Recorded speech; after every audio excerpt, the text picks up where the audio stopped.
आप लोगों को ये दया के बारे में ही सीखना है।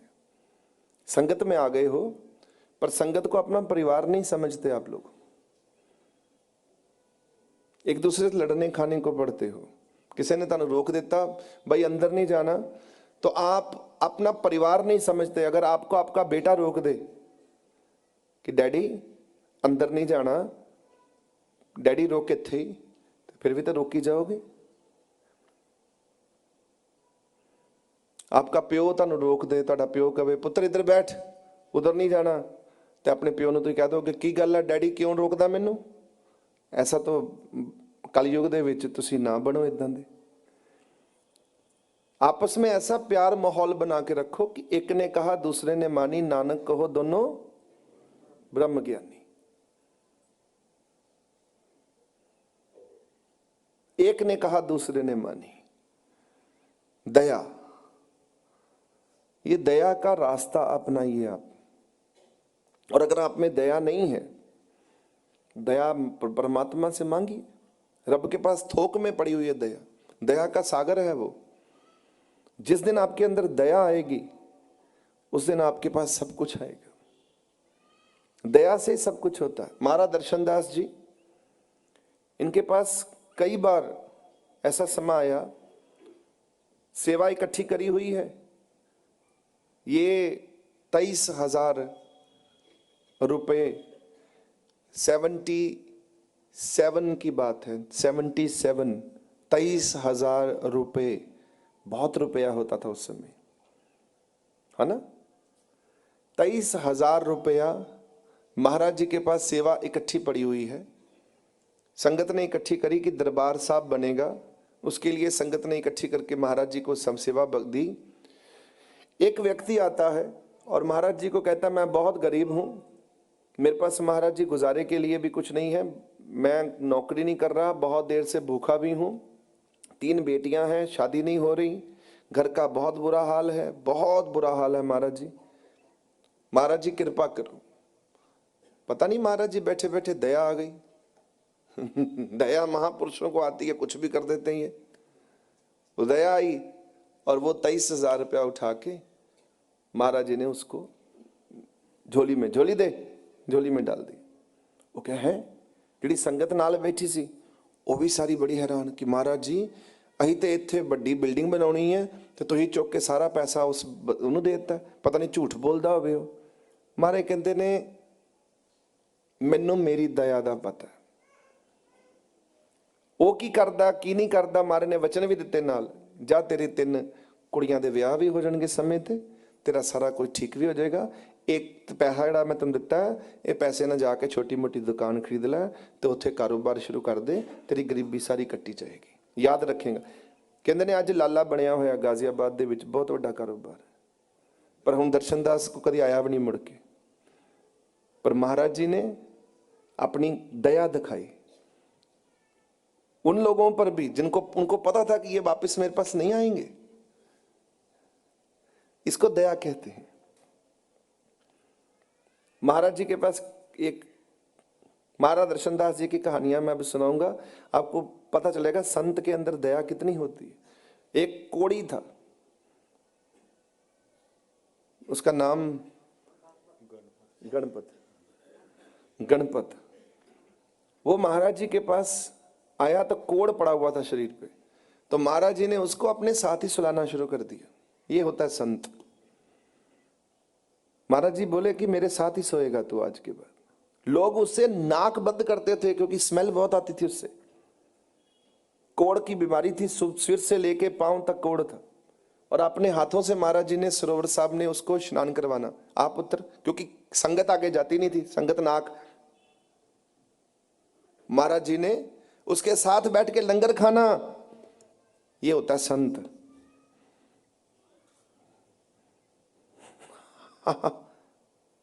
आप क्या करोगे? और उसको ठीक कर दिया। 1 महीने के अंदर अंदर वो तंदुरुस्त हो गया था। उसका कोड ही ठीक कर दिया महाराज जी ने अपने साथ रख के।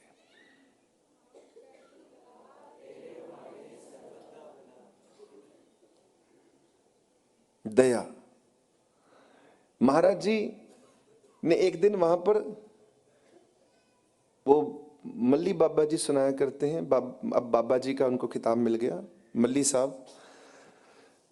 वो कहते हैं मैं खड़े हुआ था तो बताते हैं वो कि महाराज जी उनके सामने की कहानी है।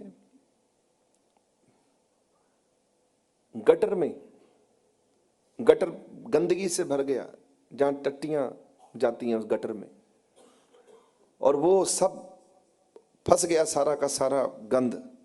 तो महाराज जी कहें कि संगत ने आना है और यहाँ इतनी बदबू आ रही है, ये ऐसे ठीक नहीं है, संगत के आने का इंतजाम करिए, बड़ा समागम है तो उसके लिए सारा कुछ ठीक करना है, सफाई करनी है, कोई आगे ना हो। महाराज जी ने अपने कपड़े उतारे और गटर में छलांग लगा दी और अपने हाथों से सारा गटर साफ किया। बोले हमें शर्म आ गई, हमने बड़ा रोका। महाराज जी नहीं, कहते मेरी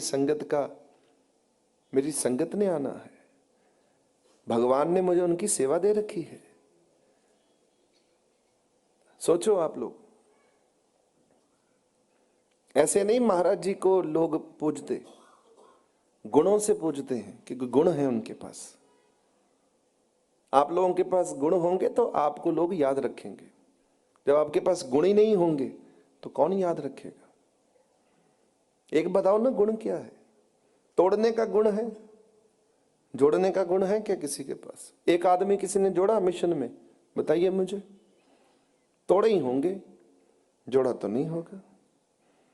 बता दीजिए कोई अगर व्यक्ति कहे कि हाँ जी ये बाबा जी बैठे हुए, इनसे पूछ लो कोई इन्होंने एक बंदा जोड़ा हो तो। मेरे को तो नहीं लगता। आप लोगों से पूछता हूं, जो मैं जोड़ता हूं उनको तोड़ने का काम आप लोग करते हो।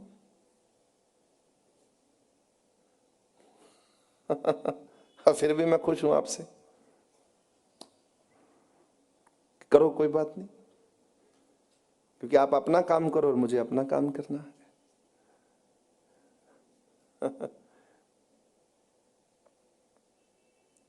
ये जितने भी आप लोग सेवा भाव वाले हो, अपनी अच्छी सेवा करो, जेन्युइनली करो। अंदर से जुड़ते हो तो अच्छे ढंग से जुड़ा करो, आते हो तो अच्छे ढंग से आया करो। 100% अपना दीजिए, उसमें से आधा अगर 1% भी आपका सेवा भाव में कमी रह गई ना, तो जैसे पानी उबलता है 100 डिग्री पर उबलता है, कितनी डिग्री पर? 100 डिग्री ते कहते उबलता पानी। ते जे 100 डिग्री ते उबलता पानी ते जे 99 डिग्री ते आ जाए तो नहीं ना उबलेगा। तुसी भी 99% अगर तुसी सेवा च हो और 100% नहीं हो तो तुसी कामयाब नहीं होवोगे। 1% दी सेवा कमी आने के कारण सारी सेवा खत्म हो जाएगी। करनी है तो ढंग से करो, ये सच्चा सुच्चा जीवन बनाना ही है तो ढंग से बनाओ।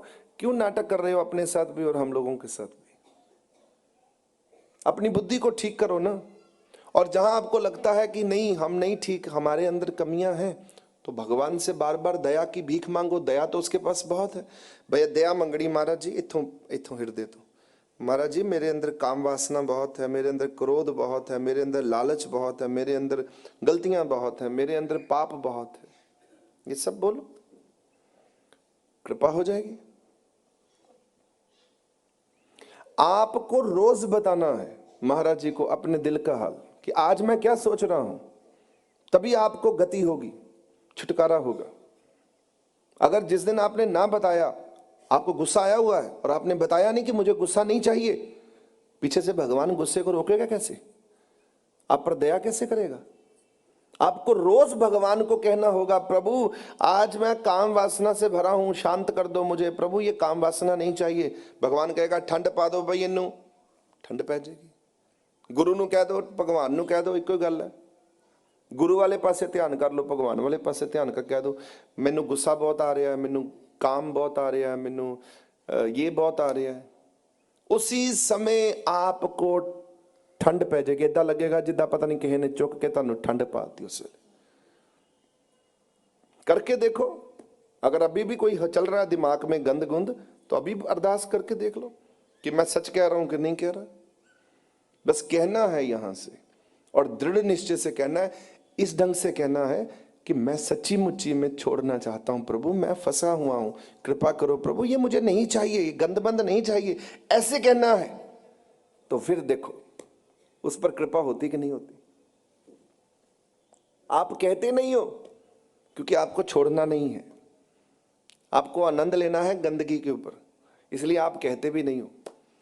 हाँ, हम क्यों कहें गुस्से को, हम क्यों छोड़ें गुस्सा, हम क्यों काम वासना, हम क्यों लोभ, ये सब आपको ना जान के चाहिए, क्योंकि आप इसके मजे लेते हो, रस लेते हो, आप आनंद लेते हो। इसी से ही आपको और परमात्मा के साथ कनेक्शन नहीं बन पाता, आप परमात्मा से दूर हैं इसी कारण से, इसी कारण से ये दूरियां इसी कारण से हैं। नहीं तो अभी तक ईश्वर आप में बसा होता और आप ईश्वर में बसे होते,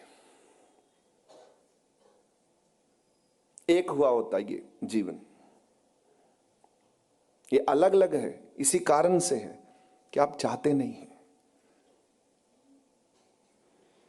आप खुद को भी नहीं बताना चाहते। जब आपके ऊपर काम वासना, क्रोध वासना, लोभ वासना, अहंकार, आपकी ईगो, अब ईगो क्या है कि मैं किसी से बात क्यों करूं, मैं क्यों झुकूं इसके सामने, ये आप छोड़ना नहीं चाहते। तो आपके अंदर जो ये ईगो है, मैं इसके सामने, मैं ये बंदे के सामने मैं कैसे झुक जाऊं, ये बंदा मुझे दिखाई नहीं देना चाहिए, इसकी शक्ल मुझे पसंद नहीं है, ये ईगो है, ये छोड़ना नहीं चाहते। भाई संगत में ये सब नहीं होता, हमें वो शक्लें देखनी पड़ती हैं संगत में। ये संगत से आने से पहले सोचना था, ये रास्ता नहीं है ईगो का। जब संगत में आ गए वहां ईगो को छोड़ना ही पड़ता है, अहंकार जाने लगता है, अहंकार को चोट लगती है बार बार।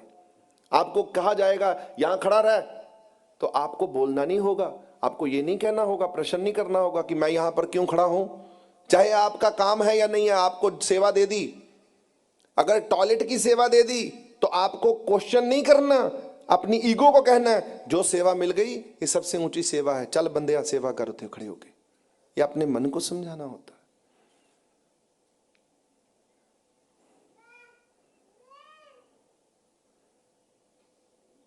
इसी से ही आप पकेंगे, इसी से ही आप मजबूत बनेंगे, इसी से भगवान से कनेक्शन मजबूत होगा। और एक दिन यहां पर इतनी अच्छी सेवा करते करते करते करते भगवान आपको अपने घर की सेवा दे देगा।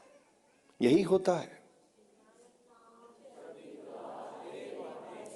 यहां से जिनकी प्रमोशन होती है वो रूहें वहां पहुंच जाती हैं, उस घर में शामिल हो जाती हैं।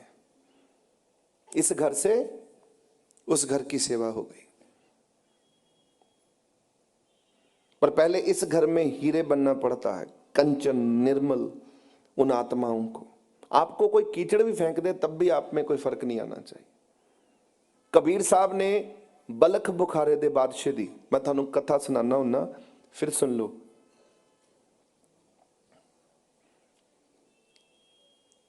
बलख बुखारे का इब्राहिम आदम बादशाह था। ये कबीर जी का सेवक बन गया था और कबीर जी के पास आके रहने लगा। कबीर साहब से ये नाम की मांग करता था कि मुझे नाम दे दो, तो कबीर जी कहने लगे नहीं, अभी तुम्हें नाम नहीं मिलेगा, सेवा करो, अभी नाम लेने का वक्त नहीं आया। पहले जो संत महापुरुष होते थे वो भीड़ को इकट्ठा नहीं करते थे, तभी करके महाराज जी की कृपा से वो महापुरुष जो होते थे वो थोड़े थोड़े लोग अपने साथ रखते थे। जैसे गुरु नानक देव जी महाराज जी ज्यादा लोगों को अपने साथ नहीं रखते थे, उनके साथ सिर्फ दो ही सेवादार रहे, भाई बालाजी, भाई मर्दाना जी, तीसरा बंदा नहीं रहा। और जब भीड़ आनी शुरू हुई महाराज जी के पास, वो रोक देते थे कि ना, आज इतना ही बहुत है, चलो भाग जाओ, सारे वापस लौट जाओ। क्योंकि कंचन आत्माओं को कंचन बना के रखना, it is the most difficult job, सबसे मुश्किल काम है इस जीवन को, आपके जीवन को अच्छा बनाना। आपको एक दिन मैं अच्छा बना सकता हूं, ये सत्संग मेरा एक दिन आप पर काम करेगा। और जिस दिन ये सत्संग आप भूल गए, कल आपको ये सत्संग भूल गया, आप फिर से वही बन गए जो पहले जैसे थे। याद रखने का काम आप लोगों का है, यही कर्म है आपका, मुझे याद रखना, ये मेरे सत्संग को याद रखना। तभी आपको डर और भय रहेगा कि नहीं, मुझे ये नहीं करना। जिस वक्त आपने मुझे समझना और सुनना आप भूल गए, भाई ठीक है यार, कल कोई और दिमाग चलने लगेगा तो आप फिर से वही बन गए। बस यही तो होता है सबके साथ। ये जितने भी लोग हैं, ये तभी तो जितने भी बंदे हैं, ये मेरे सामने जितने भी बंदे बैठे हैं, माफ करिएगा, इन पे असर सिर्फ 5 मिनट का ही है ओनली। ये बोलते हैं हाँ ठीक है यार, हो गया, सत्संग हमारे लिए थोड़ी था, हम तो समझे ही हुए हैं।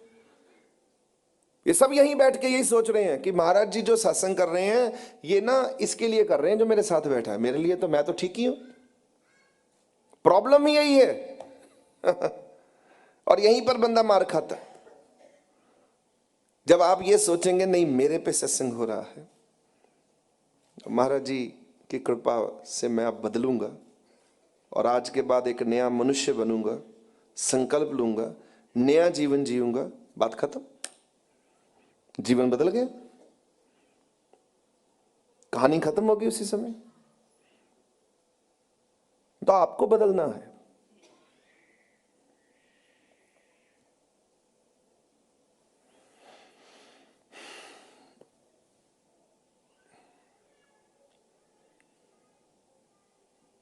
समझ रहे हैं आप लोग? इब्राहिम आदम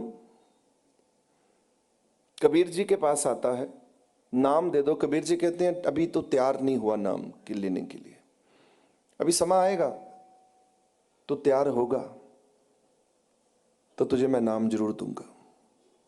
अभी तो तैयार नहीं हुआ, समय आएगा।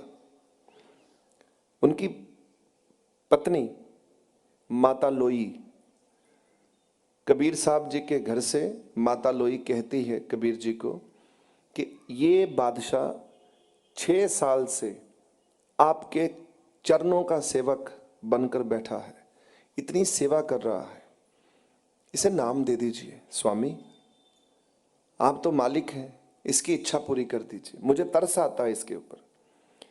कबीर जी कहते हैं अच्छा लोई, कितना तरस आता है? कहती बहुत ज्यादा, बहुत अच्छा है, ये राजा सब छोड़ चुका है, ये आपके पास एक सेवक बनकर रह रहा है और जो आप कहते हो आपकी सेवा में लगा रहता है, इसको नाम दे दीजिए और इसको और कुछ नहीं चाहिए।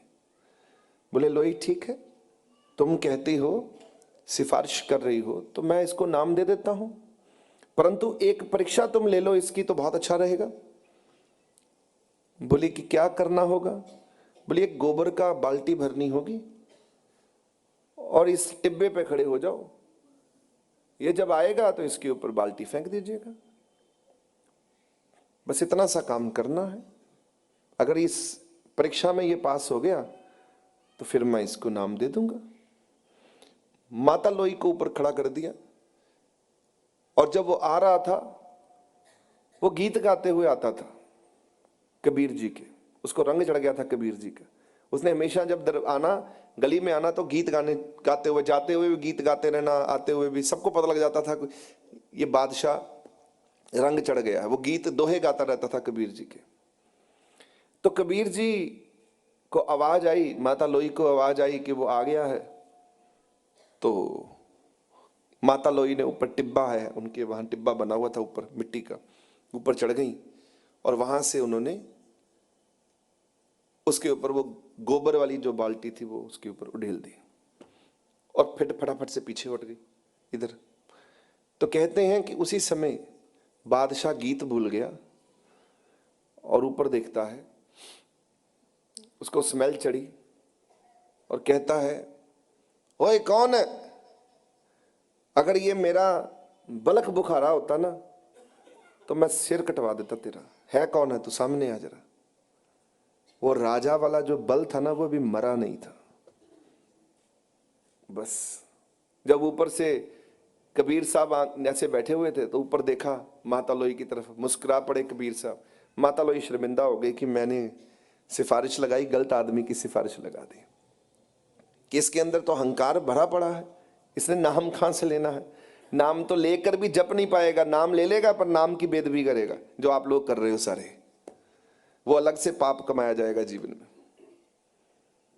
नाम लेने से पहले जो व्यक्ति होता है उसको नाम लेने के बाद बदल जाना चाहिए कंप्लीटली।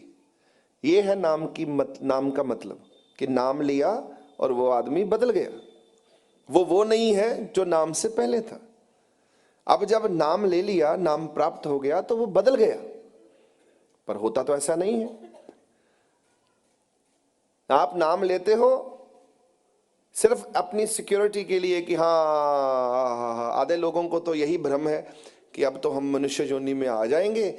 हर बंदे के दिमाग में यही वहम है कि अब हमने नाम ले लिया, अब हम अगले जन्म में जानवर नहीं बनेंगे, बस बात खत्म होगी, अब तो हम मनुष्य बन गए, अब हम जैसे मर्जी जिए, अब मोहर लग गई, अब सरकारी मोहर लग गई, अब हम अगले जन्म में मनुष्य बनेंगे। और आपको एक बात बताऊं, नाम लेने के बाद आपके जानवर बनने के चांसेस ज्यादा हो जाते हैं। आप पूछिए क्यों? क्योंकि आप नाम की भी अपमान करते हैं और नाम देने वाले गुरु का भी अपमान करते हैं। दो अपमान करते हैं। उससे आपको जो दोष लगते हैं उससे आप जीवन भर बाहर नहीं निकल पाते। आपने मजाक समझ रखा है नाम को। ये मजाक नहीं है। आपको ऐसे चीज मिल गई ना, उस पर मेहनत नहीं करनी पड़ी, तो आपके लिए मजाक है। पुराने जमाने में 12-12 साल कोई गुरु अपनी सेवा में पहले सफल करता था। उसका धैर्य की परीक्षा होती थी, उसके सिद्ध की परीक्षा होती थी, उसके सच की परीक्षा होती थी, उसके अंदर से तीर्थ उसका बाहर निकलता था, उसके सत्य जप की परीक्षा होती थी, तब उसको नाम की कृपा होती थी। आज की तरह से थोड़ी है कि अपनी मोरे मार मार के भाई बस आंकड़े बढ़ाई जाओ, संगत हमारी बढ़ जाए, इतने लाखों लोगों को नाम दे दिया, पर ज्ञानी एक भी नहीं है, सब थोथे के थोथे ही हैं।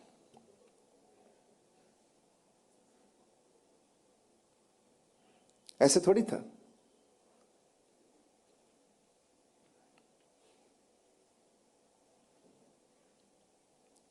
इब्राहिम को नाम मिला 12 साल के बाद, आफ्टर 12 ईयर्स। तभी कहते हैं 12 साल के बाद रूढ़ी की भी सुनी जाती है। 12 साल, और 12 साल ही गुरु अमरदास जी महाराज जी, गुरु अमरदास जी महाराज जी को 12 साल पहले पानी की सेवा बख्शिश की। किन्होंने? गुरु अंगद देव जी महाराज जी ने 12 साल अपने चरणों से जोड़ के रखा। पहले उनके अंदर सब्र देखा, सिदक देखा। बुढ़े बाबा थे, बुढ़े बाबा, वृद्ध शरीर था, 80 साल की उम्र थी, 80 ईयर्स ओल्ड। हम तो बूढ़े हो गए, हमसे तो ऊपर चढ़ा नहीं जाता, हम तो बूढ़े हो गए, ठंड लगती है, घर से आया नहीं जाता। अब बूढ़ा तो शरीर से इंसान होता, दिल से कभी बूढ़ा होता कोई? ये बेफालतू की बातें मत किया करें। ਅਸੀਂ ਤਾਂ रजाई ਨੂੰ ਛੱਡਣਾ चाहते, पर रजाई सानू छड़ दी। ताड़ा तो हाल है कि हम तो रजाई को छोड़ना चाहते हैं, पर अब वक्त ये पै गया, रजाई नहीं हमें छोड़ना चाहती। रजाई से इश्क हो गया आपको। घरों में अब सत्संग में उत्साह से नहीं कभी आते।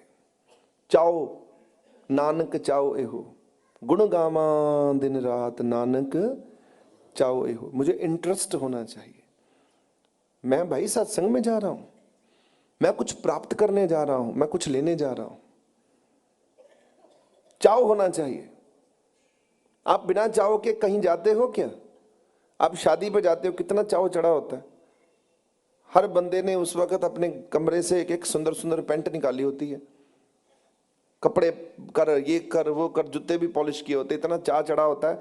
वहां जाके पता लगता है कि शायद इनकी शादी हो रही है। भाई जो ये तैयार होके आए हैं,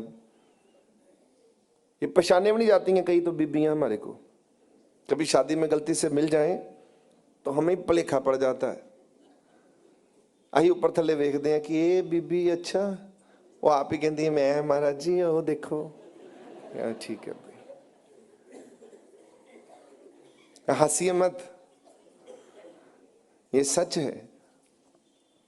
तो इस चाव शौक से गुरु के पास क्यों नहीं आते?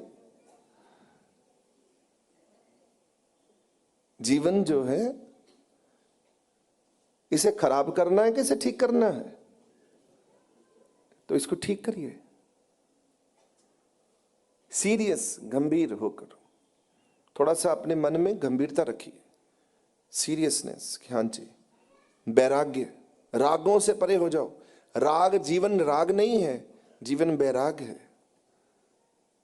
राग माने खुशियां, अपनी खुशियों से परे हो जाएंगे। जीवन खुशियां नहीं है, आप खुशियों के पीछे भाग रहे हो, तभी आप मुसीबत में हो। आपको बेराग, वैराग्य में जीना चाहिए एकदम। ठीक है प्रभु, मैं सीरियस हूं, मैं तेरे से जुड़ गया हूं, मैं जैसा भी हूं मैं तेरा हूं, और मैं महाराज जी, मुझे गरीबी देगा तब भी मैं जीऊंगा, मुझे कोई ना भी पूछे तब भी मैं जीऊंगा महाराज जी, मैं तो तेरा हो गया हूं, अब कोई फर्क नहीं पड़ता।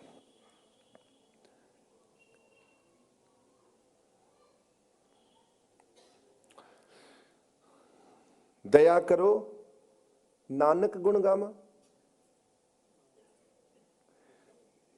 दया करो नानक गुण गावे, मीठा लगे तेरा भाना। ऐसा जीवन होना चाहिए। गुण गाओ तुसी रब दे, ते रब नूं आखो तेरा मीठा लगे तेरा भाना।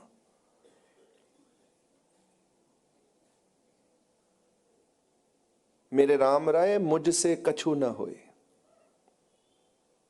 मेरे से क्या होना है प्रभु, जो करना तूने करना है। आप तो अपने आप को ही पता नहीं क्या समझते हो सारे। ये जितने भी यहां बैठे हुए हैं सब अपने आप को कुछ ना कुछ समझते हैं। मत समझो अपने आप को। अपने आप को ये समझो कि मैं समझ समझ के ये समझा हूं कि मैं कुछ नहीं हूं। ऐसा समझो, तभी जीवन में मजा आएगा। अहंकार खत्म करो, क्रोध खत्म करो। क्रोध से हमेशा हमारा ही नुकसान होता है। कितना नुकसान कर लिया क्रोध से आप लोगों ने, बता दो मुझे। सोचो जरा, कितने आपने अच्छे अच्छे मित्र तोड़ लिए अपने क्रोध से, कितने अच्छे अच्छे लोग तोड़ लिए, अपने से दूर कर दिए अपने क्रोध से।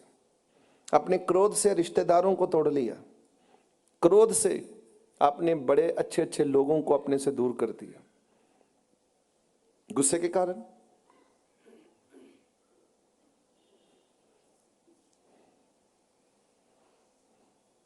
फरीदा बुरेदा, बुरेदा भला कर, गुस्सा मनो ना हंडा। गुस्से से परे हो जा, फरीद साहब कहते हैं। बुरा भी तेरे सामने है, उसका भी भला सोच, तभी सरबत का भला है। सबके बारे में सोचो, केवल अपने बारे में मत सोचो कि यही चंगे बस जी, बाकी तो जो मर्जी करी जाए, जो मर्जी हो जाए।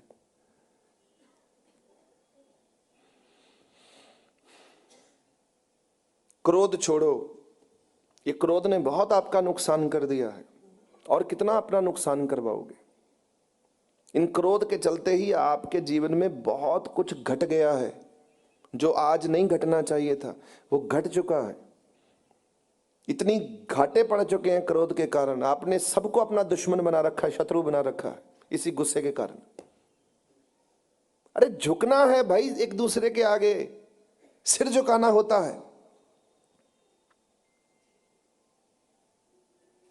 और गुरु के चरणों में तो सिर झुकाने में क्या प्रॉब्लम है?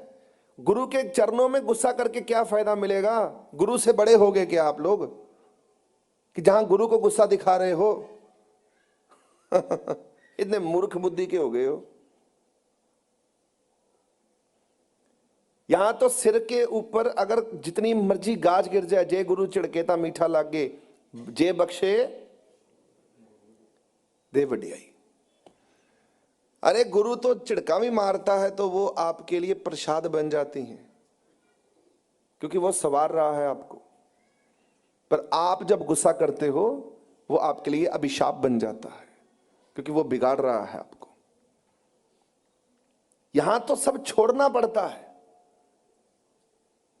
मैं तो टेस्ट लेता रहता हूं लोगों का, मैं तो जान के लोगों को कई बार देखता रहता हूं कि ये बंदा बना कि नहीं बना। तो दिल कलप जाता है जब मैं देखता हूं नहीं यार ये तो बंदा बने ही नहीं, ये तो अंदरों बदले ही नहीं, ये तो बाहरों ही अपना पता नहीं रहा स्वभाव की रुखापन, बोलन ਦਾ नहीं पता नहीं की समझे अपने आप ਨੂੰ। ਤੁਸੀਂ 50 ਸਾਲ ਦੇ ਹੋ ਗਏ ਹੋ, 40 50 ਸਾਲ ਦਾ ਬੰਦਾ ਬਣ ਗਿਆ, ਪਤਾ ਨਹੀਂ ਕੀ ਸਮਝਦੇ ਹੋ ਆਪਣੇ ਆਪ ਨੂੰ ਅਸੀਂ ਕੀ ਬਣ ਗਏ ਆ। ਤੁਹਾਡੇ ਵਰਗੇ 50 ਤੁਰੇ ਫਿਰਦੇ ਨੇ ਬਾਹਰ ਦੁਨੀਆ ਦੇ ਵਿੱਚ, ਕੋਈ ਨਹੀਂ ਤੁਹਾਨੂੰ ਪੁੱਛਣ ਲੱਗਾ। ਤੁਹਾਨੂੰ ਮੈਂ ਦੱਸਾਂ 500 बंदा बाहर तुरया फिरदा, कोई नहीं पूछता किसी को, और हम पूछते हैं तो ये अब देख हाल देख लो। ऐसे थोड़ी होता है। फिर महाराज जी कहते हैं जहां क्रोध वहां पाप। एक दिन एक किसी महाविद्वान से किसी ने पूछ लिया, महाविद्वान आदमी था, उससे पूछ लिया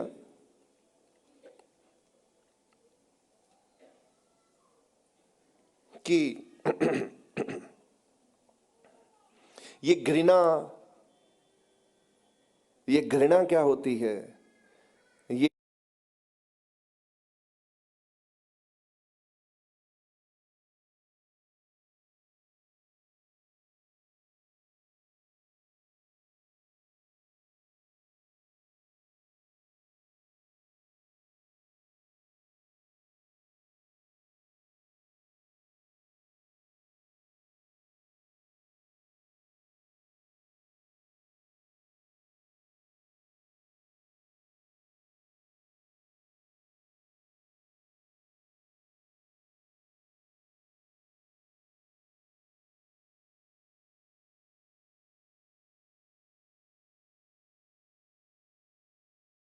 ये ईर्ष्या क्या होती है। वो विद्वान आदमी कबीर साहब का सेवक था, वो भी कबीर साहब से जुड़ा हुआ था। उसका नाम था धर्मदास। विद्वान आदमी है, उसका नाम है धर्मदास। वो कबीर दास जी का, महाराज जी का सेवादार है। और उससे किसी ने बनारस में पूछ लिया कि ये द्वेषणा, ईर्खा, ये क्या होती है, कि तुम तो कबीर के साथ रहते हो, तुम्हें तो पता होगा। कहते चलो मैं तुम्हें भी कबीर के पास ले चलता हूं। तो कबीर साहब से जवाब मांग लेते हैं, कबीर साहब ही बता देंगे। तो कबीर जी के पास पहुंच गए और कबीर जी से कहने लगे कि कबीर साहब आप तो गुणी ज्ञानी हैं, ब्रह्म ज्ञानी हैं, आपसे तो कुछ नहीं छुपा हुआ। और धर्मदास जी तो चुप रहे, उन्हें तो पता था कि कबीर साहब ने जवाब तो खुद दे ही देना। वो सेवक को ही कहा कि भाई तुम ही बोलो, तुम ही अपनी बात करो, विनती करो, पूछो। बोले कबीर साहब जी आपके पास आए हैं तो आप तो हमारे मार्गदर्शन करिए कि ये ईर्ष्या, ये द्वेषणा, क्योंकि हम लोग सब समाज के, वो छोटा सा एक समाज था जिनमें बहुत लड़ाइयां झगड़े चला करते थे एक दूसरे के साथ।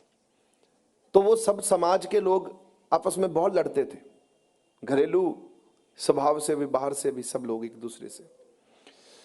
तो महाराज जी ने उनकी बात को सुना, कबीर जी ने, उन्होंने कहा कि अच्छा ऐसा है, तुम अपने सारे सज्जन बेली लेकर आओ।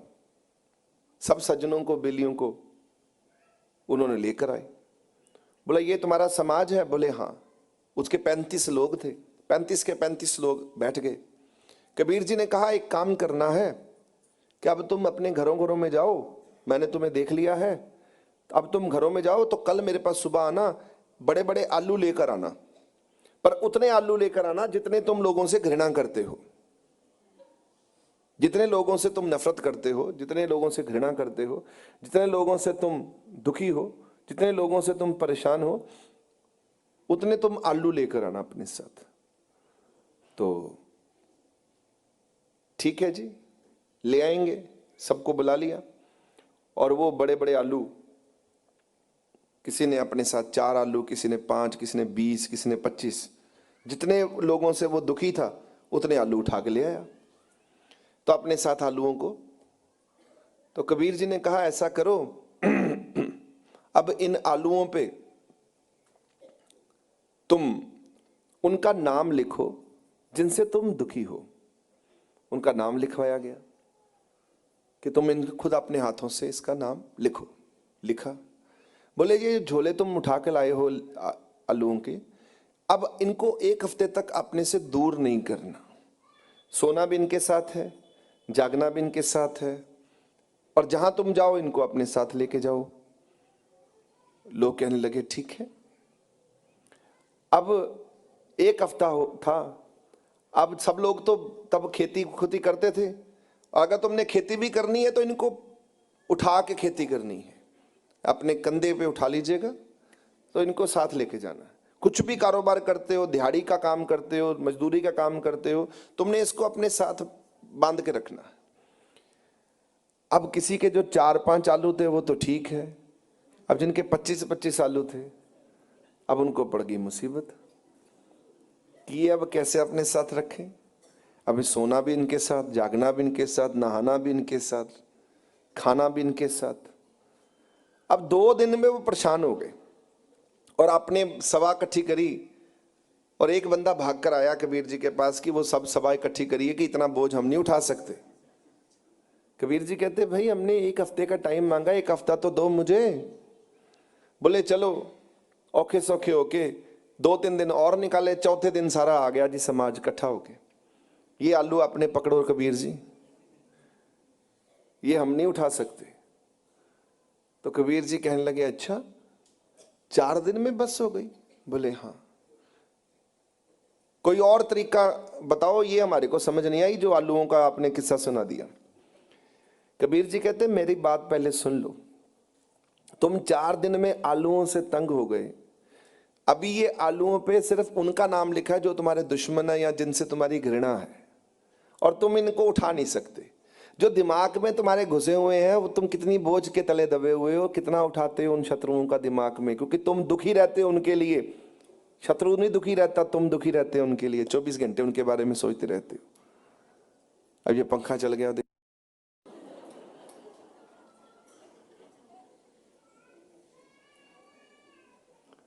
ये भी शत्रु है इस समय, कि ठंड है, ठंड में पंखा भी शत्रु है और गर्मी में पंखा भी मित्र है कि नहीं। हम इसको अच्छी निगाह से नहीं देखते हैं, किसने चला दिया, और जब गर्मी होती है तो फिर हाँ किसने बंद कर दिया, उसकी खैर नहीं, अभी चलाने वाले की खैर नहीं। तो आपके मूड तो समय के हिसाब से बदलते रहते हैं। ऐसे ही आपके शत्रु बदलते रहते हैं। ठंड में शत्रु कोई और होंगे, गर्मी में कोई और होंगे। तो शत्रु बनाने क्यों हैं? तो वो आलू ढो नहीं पाए। वो कबीर जी को कहने लगे ये तो बदबू आ रही, गर्मी का मौसम था, आलू खराब हो गए जब आलू को लिखा गया तो, और साथ में ले लेके ढोए तो आलूओं में अब स्मेल आ रही थी, तो वो भी उनको सूंघनी पड़ रही है। 4-5 दिन में उनकी हालत खराब हो गई। तो कबीर जी ने उनको समझाया कि जैसे ये आलूओं का बोझ तुम नहीं ढो पा रहे, ऐसे अपने शत्रुओं का बोझ जो दिमाग में घृणा, ईर्खा, नफरत लोगों के प्रति है, ये कितना ढोबोगे।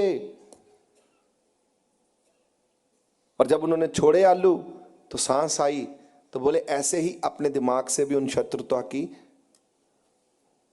भगा दो, उन नफरत को भगा दो, शांत हो जाओगे, मन लाइट हो जाएगा। किसी से नफरत, ईर्खा, बैर किसी से मत रखो।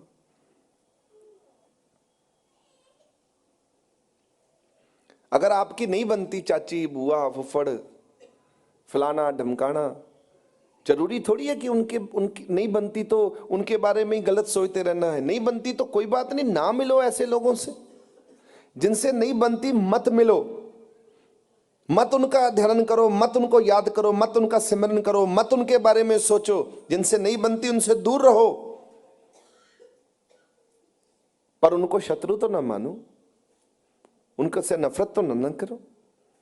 और जब कहीं मिल लिए, साल 2 साल 6 महीने साल बाद, हंस के मिलो, गले मिलो, आहा हा भाई बहुत बढ़िया बहुत बढ़िया। और अभी राम राम हो, नानक नाम हो या सत श्री अकाल हो, तो खुशी से होनी चाहिए एक दूसरे के साथ, प्रेम भाव रखो बस। क्यों बोझ के तले मरे जा रहे हो? क्या लेना किसी से लड़ झगड़ के और किसी के बारे में सोच सोच के? आप ये दिमाग मत रखो, संगत में आके आपके दिमाग में कभी भी खराबी नहीं होनी चाहिए। आपका दिमाग एकदम स्वच्छ निर्मल होना चाहिए, जिसको कोई गंदा ना कर सके। संगत में प्रेम भाव है, बिसर गई सब तात प्राई, जब ते साध संगत मोहे पाई। संगत में जब मैं आ गया, सब कुछ बिसर गया, सब ईर्खा वैर नफरत सब मेरे से छूट गए। संगत में आते ही मैं जीवन सफल हो गया मेरा, पराया भी मेरा अपना हो गया। तभी तो कहते हैं लंगर की सेवा करा करो। ये जो इतनी बीबियां बैठी हुई हैं, लंगर बनाया करो। लंगर बनाने का अगर आपको सुनहरी मौका मिला है तो अपने हाथों से रोटियां बनाओगे, लंगर बनाओगे। लंगर बनाने से जो आनंद आएगा, जो लंगर में जो आपको बनाने में, जो वर्ताने में, वर्ता दिया करो नीचे जाके। तो उसमें अपने घरों में भी जाओगे जब, तो सेवा भाव घरों में भी फूटेगा। जो लोग यहां सेवा करते हैं उनको घर में भी सेवा करके मन खुश होता है, उनको आदत डल जाती है, स्वभाव में आ जाती है आदत। तभी अपने जीवन में जब भी दरबार में आओ, कूड़ा उठाओ, दरबार में गंदगी उठाओ, ताकि ये चीजें घर में भी आपके शुरू हो जाए। यहां जो चीज पैदा करोगे वो घर तक जाएगी। सीख के जाओ, संगत बनकर आए हो, चेंज होके जाओ, एकदम कंचन निर्मल, एकदम बढ़िया आदमी बनकर जाओ। आगे महाराज जी ने कहा है, जहां पर क्रोध है, और उसके बाद क्या कहा है, जहां क्रोध वहां काल है। हाँ, काल मतलब समय के साथ। और जहां पर क्षमा है वहां पर भगवान खुद है, मर्सी। तरस करो, वहां भी भगवान है। जहां आपने किसी पर किसको माफ कर दिया, वो भी जीवात्मा में भगवान बसता है। माफ कर दो, ले कर दिया माफ तुझे।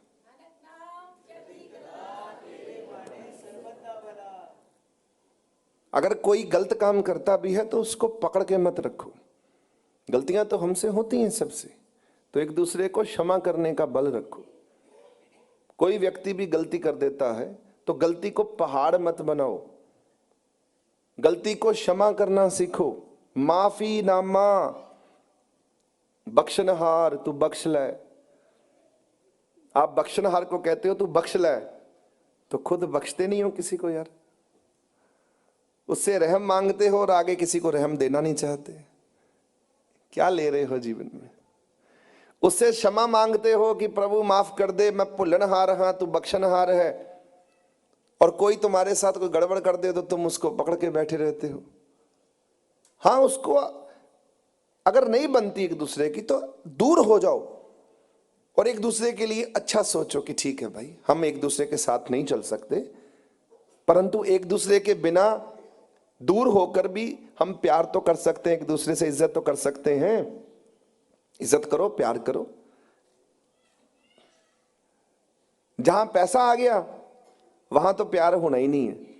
इसलिए जहां प्रेम होता है वहां पैसा मत लेकर आना कभी जीवन में। याद रखना मेरी बात। जहां भी प्रेम है आपका वहां पैसा मत लाइएगा, वहां व्यापार मत करिएगा, प्रेम भी जाता रहेगा। दूर रहिए।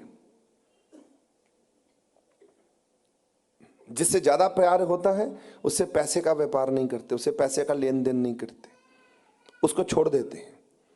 जहां प्रेम होता है, पुराने जमानों में लोग जब पैसा लेते थे तो रिश्तेदारों से नहीं लेते थे, वो शाहूकारों से लेते थे। शाहूकारों को ब्याज देते थे कि रिश्तेदार ना खराब हो जाए, क्योंकि प्यार खत्म हो जाएगा, लौटा ना पाए प्यार खत्म हो जाएगा। शाहूकार से तो प्रेम है नहीं, क्योंकि शाहूकार भी रुखा है और तेरे साथ भी रुखा व्यवहार करेगा, उससे प्यार तो है नहीं, तो प्यार नहीं है तो पैसे का लेन देन कर लेते थे उससे। बैंक से लेन देन इसलिए करते हैं, बैंक से मोहब्बत नहीं होती। ऐसे ही जीवन में प्रेम जहां पर रहता है वहां पैसे का लेन देन नहीं करते, ये भी याद रखिए। प्रेम टूट जाएगा। पैसा बड़ी गंदी चीज है, ठीक है।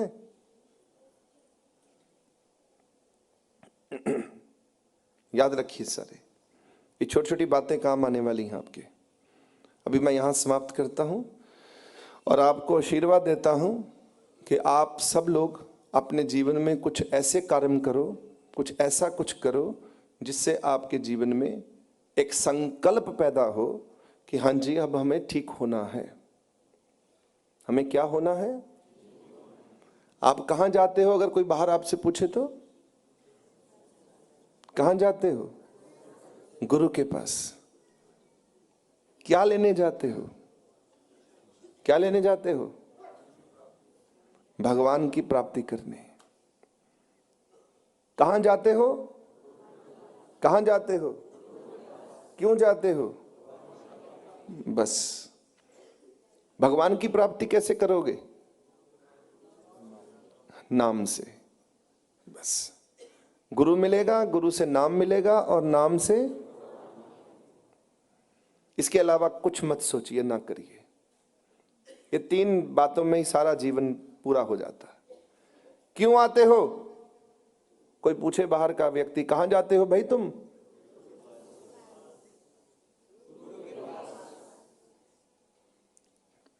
टीचर जैसे सिखाती है ना, कहां जाते हो?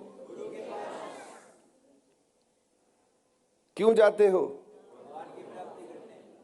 क्या करने? भगवान मिल गया।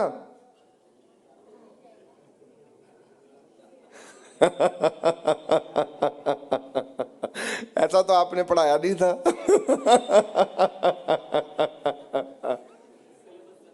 सिलेबस से बाहर हो गई बात, आप चुप हो गए। ऐसा तो पढ़ाया ही नहीं था आपने। आपसे कोई कहे भगवान मिल गया तो क्या कहेंगे? हाँ जी मिल गया। गुरु ही पहला भगवान है। गुरु मिल गया, गुरु ब्रह्मा, गुरु विष्णु, गुरु महेश्वरा। हमें प्रथम भगवान मिल गया, गुरु मिल गया। जो बड़ा भगवान है, जो गुरु ने मिलाना है, उसके लिए गुरु ने नाम दिया है और नाम जितना जपेंगे उससे हम भगवान प्राप्त करेंगे। सिंपल।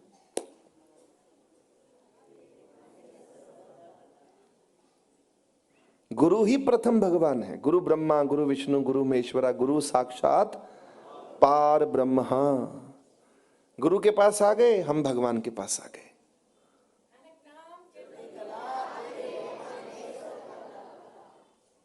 आपका हो गया जीवन सफल। बस।